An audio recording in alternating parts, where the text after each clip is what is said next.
यह है लगभग 40-45 साल की सुषमा, जो एक प्राइवेट फर्म में मैनेजर है और साथ ही थोड़ी खिन भी किसी टीवी चैनल की तरह पल भर में बदलती युवाओं की इस सोसाइटी से। उसकी इस तरह की बातों को सुनकर उसके पति संभव ने कहा, क्या हुआ, क्यों इस तरह की बातें कर रही हो? उसने कहा, आपको पता है आज ऑफिस में हमारे साथ काम करने वाले एक लड़के के सिर में बहुत दर्द था। रह रहकर बेचारा बेचैन हो रहा था। मुझसे देखा न गया, इसलिए मैंने उससे कहा कि बेटा अगर तकलीफ ज्यादा हो रही है तो हाफ डे लेकर घर चले जाओ। इस पर उसने क्या कहा आपको पता है? ओह नो थैंक्स मैम, थोड़ी देर में ठीक हो जाऊंगा। मेरे ख्याल से आप बहुत ही इमोशनल हैं। सामने इमोशनल कहते हैं और पीठ पीछे इमोशनल फूल, तो क्या गलत कहा उसने? आपने बात ही ऐसी की। कॉलेज से घर आई उनकी 15 साल की बेटी नमिता ने कहा। सुषमा ने कहा, तो क्या तुम्हें भी लगता है कि मैं इमोशनल फूल हूँ? मम्मा, अपने सबऑर्डिनेट से इतना अटैच होने की क्या जरूरत है? उस पर इतनी ममता बरसाओगी तो लोग फूल नहीं तो क्या कूल कहेंगे? और वह हंसते हुए वहां से चली गई। सुषमा ने अपने पति से कहा, आपको नहीं लगता कि जनरेशन गैप आज गैप न होकर कोई खाए या कुआं बन गई है? अगर इतनी आर्द्रता, इतने संवेदनशील हम नहीं रहे तो एक दिन मशीन बन जाएंगे। मुझे तो कभी कभी सोचकर घबराहट होने लगती है कि हमारे बच्चे सुरक्षित तो है ना? हमेशा की ही तरह सुषमा के पति ने उसके कंधे पर एक सांत्वना भरा हाथ रखा और कहा, छोड़ो यह सब बातें, सब कुछ ठीक है, सब कुछ ठीक है। सुषमा का मन बेचैन था, इस बात को मानने को तैयार न था। उसके मन में किसी बड़ी अनहोनी की आशंका थी।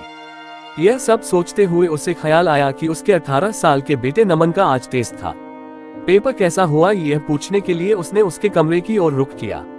सुषमा ने कमरे का दरवाजा खटखटाया। सुषमा ने कहा, नमन बेटा पेपर कैसा हुआ? नमन ने उल्टा ही जवाब दिया, कैसा क्या हुआ, अच्छा ही हुआ। मम्मा, आपके जनरेशन की यही तो प्रॉब्लम है कि आप हर चीज को लेकर इमोशनल हैं। अब टेस्ट, एग्जाम्स, यह कोई इमोशनल होने वाली चीजें हैं क्या? आप इतने से टेस्ट के बारे में किसी फिल्मी माँ की तरह पूछने क्यों आ जाती हैं? इस पर सुषमा ने कहा, बेटा माँ का प्यार क्या अब सिर्फ फिल्मों और टीवी तक ही सीमित हो गया है?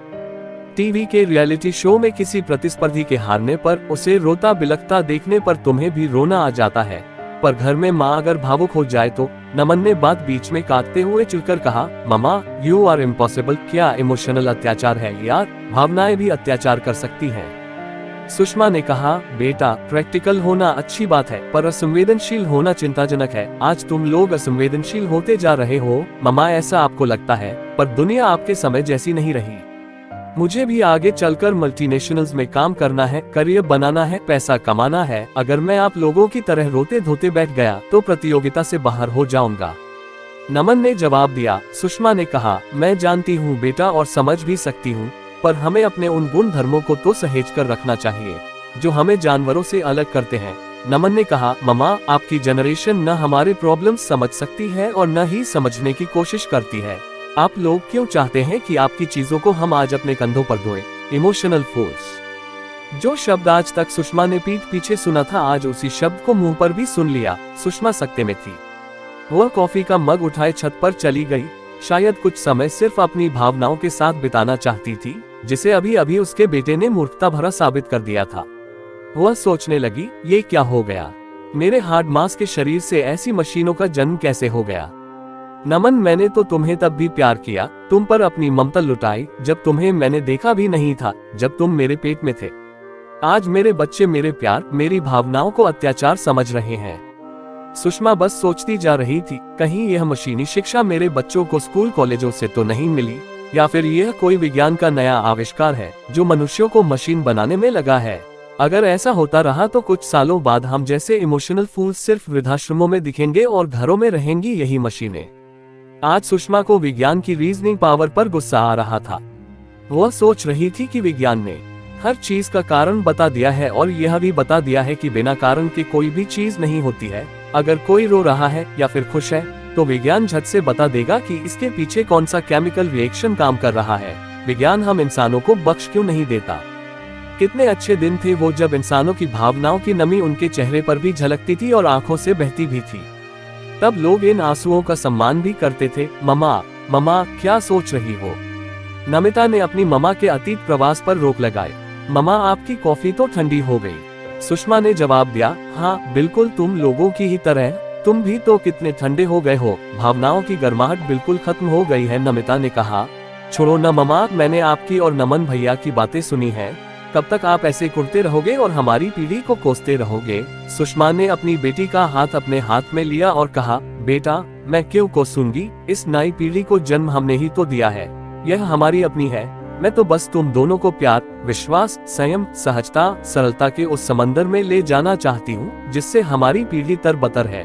नमिता बोली, मम्मा यह नॉवेल वाले डायलॉग्स बस करो, आप क्यों नहीं समझती कि आज दुनिया बदल गई है?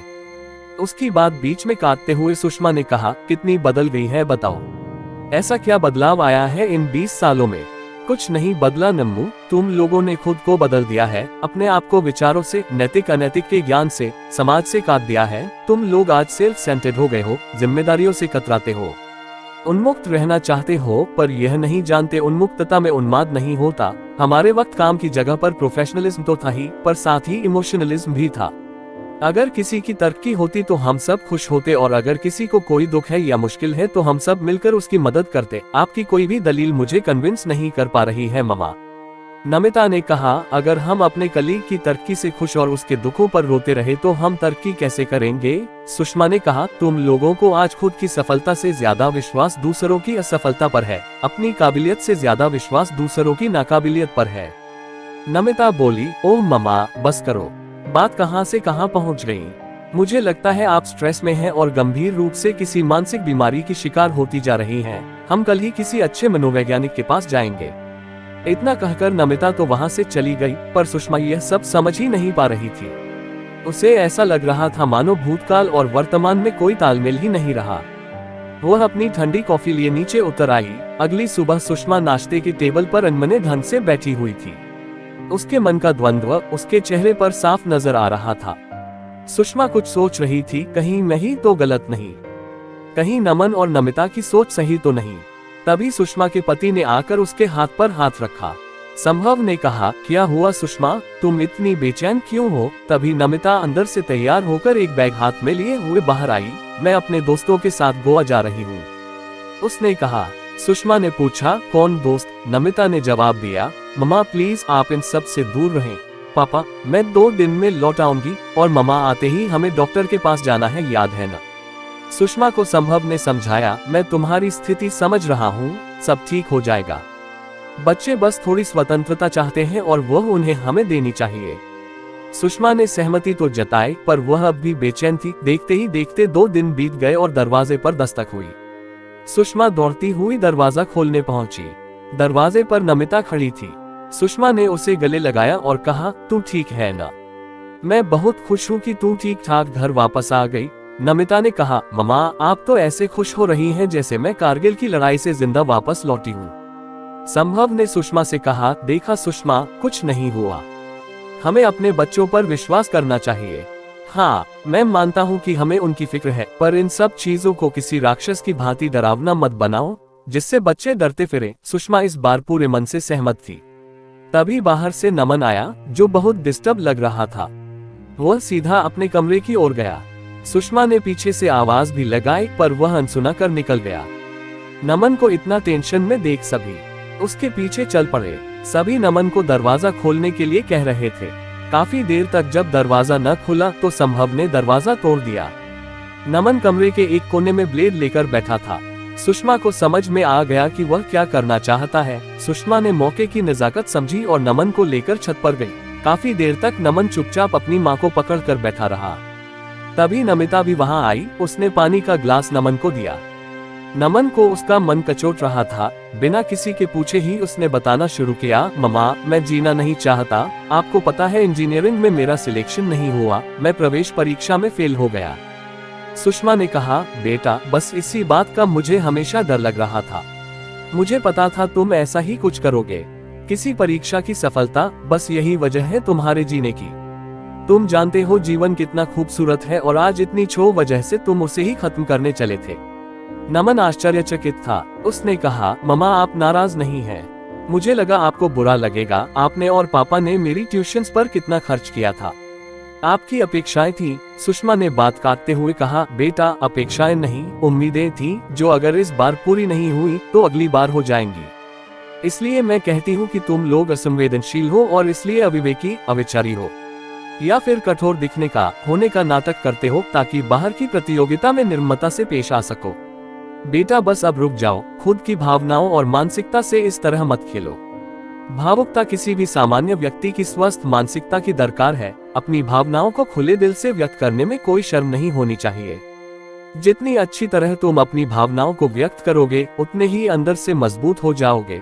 आज तुम जैसे नहीं हो वैसा होने का अभिनय करते हो। अपनी भावनाओं को अपनी ताकत बनाओ, उन्हें सुदृढ़ बनाओ। भावनाओं को दबाओ मत, उन्हें नियंत्रित करो। इससे तुम्हारी इच्छा शक्ति मजबूत होगी। हमसे बात करो, अपनी समस्याओं पर हमसे चर्चा करो, ताकि तुम्हारे भीतर भावनाओं का गुबार न बन जाए, ताकि तुम इसके आगे कभी कोई अविचारी निर्णय न लो। सुषमा ने बात आगे बढ़ाते हुए कहा, बेटा तुम्हें हर वक्त यह याद होना चाहिए कि तुम्हारे साथ आज हम जुड़े हुए हैं। तुम्हारे जीवन पर सिर्फ तुम्हारा अधिकार नहीं है। सबसे पहले खुद की भावनाओं का सम्मान करना सीखो, तभी दूसरों की भी भावनाओं का सम्मान कर पाओगे। समाज में सामाजिक होकर विचरने में समझदारी है। जब जब समाज को इमोशनल फूल कहकर कदम बाहर रखोगे, विसंगतियां और विभत्सता बढ़ती हुई नजर आएगी। हम अगर एक दूसरे का हाथ थाम विश्वास के साथ आगे बढ़ें, तो कभी भी खुद को कमजोर नहीं पाएंगे। भावनाओं से डरो मत, उन्हें संतुलित रखो। सुषमा ने देखा नमन उसकी गोद में सो चुका था, पर कल के सूर्योदय को लेकर वह काफी उत्साहित थी। उसने तय किया कि अगर नमन 2 कदम पीछे आने को तैयार है, तो वह भी जरूर 2 कदम आगे बढ़ाएगी और अपने भीतर का प्रेम और विश्वास बच्चों के भीतर भी जगाएगी।